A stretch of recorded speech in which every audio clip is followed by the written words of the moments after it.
খাবার। আরে বাপরে বাপ! আর তার জন্য আমি যাব ইস পৃথিবীর সবচেয়ে অদ্ভুত কিছু জায়গায়। ও এটাই পাল্টে দেবে।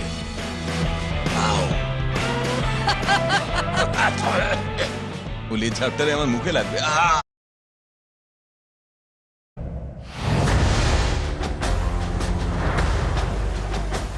আমি চলে এসেছি দক্ষিণ পূর্ব এশিয়ার বৃহত্তম দেশে, ইন্দোনেশিয়া, যেটা 17,000-এরও বেশি দ্বীপ নিয়ে তৈরি হয়েছে। আর এগুলোর মধ্যে দ্বিতীয় বৃহত্তম দ্বীপ হল সুমাত্রা। এখন চলে এসেছি পশ্চিম সুমাত্রায়, যেখানে খুব অবিশ্বাস্যভাবে ইন্দোনেশীয় রান্নার জগতের একজন গুরুর সঙ্গে দেখা করার জন্য আমি রাজপ্রাসাদে যাওয়ার নিমন্ত্রণ পেয়েছি।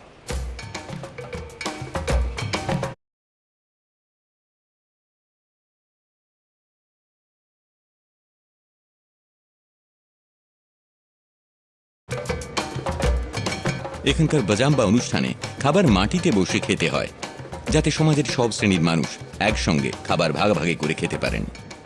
এটাকে পৃথিবীর সেরা খাবার বলা হয়। এখানে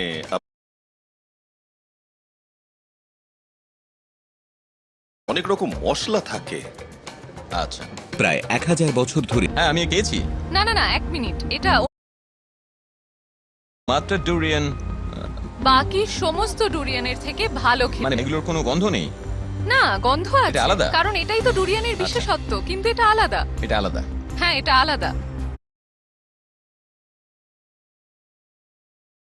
শেয়ার, হোটেল, এলিভেটর আর পাবলিক ট্রান্সপোর্টে সম্পূর্ণ নিষিদ্ধ।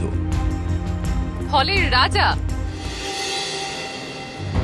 এই গন্ধটা এতটাই কড়া যে মনে হয় যেন কোনো কিছু পচানো হয়েছে।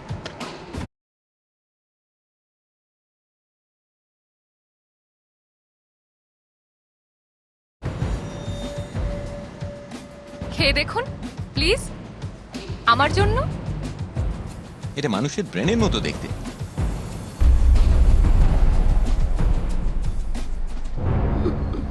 এক্সকিউজ মি প্লিজ, আমি মানছি এটা ফলের রাজা, কিন্তু আমি এটা ঠিক খেতে পারবো না। ডুরিয়ানের স্বাদ এতটাই অদ্ভুত যে কেউ কেউ এটা ভালোবাসেন, আবার কেউ কেউ এটাকে একেবারে ঘৃণা করেন, অনেকটা হাওয়াইয়ান পিৎজার মতো। কিন্তু আমার মনে হচ্ছে আদি আমাকে শাস্তি দিতে চাইছেন।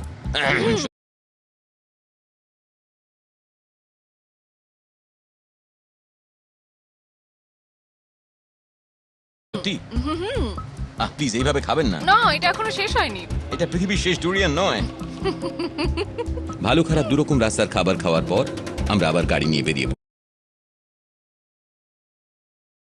তাই এখন আমি আমার রেন্ডাং পেস্ট তৈরি করার জন্য বাকি ইনগ্রিডিয়েন্ট গুলো খুঁজছি। ওই জিনিসটা দেখুন কি সুন্দর দেখতে।